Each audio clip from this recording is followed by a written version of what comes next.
দেখো, আমি কিন্তু পড়াশোনার সাথে সাথে নিজের হেলথের খেয়াল রাখা আর অনেক অনেক খাওয়া দাওয়া করা, ঠাকুরের পুজো করা, সব কিছু কিন্তু করে থাকি। সো হ্যালো এভরিওয়ান, এটা হচ্ছে আমার 30 ডেজ মিনি ব্লগের ডে 4। সকালবেলা ঘুম থেকে উঠে খালি পেটে 1 গ্লাস জল খেয়ে নিয়েছি, তারপর আমার ফেভারিট ড্রিঙ্কটা বানিয়ে নিলাম। তোমরা যদি ডিটেলস জানতে চাও আমাকে কিন্তু কমেন্ট করো, আমি জানিয়ে দেবো।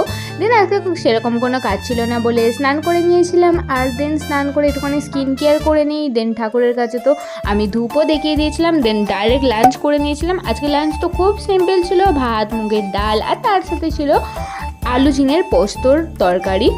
ভাত খেয়ে উঠে একটুখানি ঘুম দিয়েছিল, তার জন্য ঘুম থেকে উঠে ভীষণ চা খেতে মন করছিল, তার জন্য একটুখানি চা খেয়ে এখানে রেডি হয়ে নিয়েছিলাম আমি পড়াতে যাব বলে। ওখানে গিয়েও তো আমাকে আবার চা দিয়েছিল।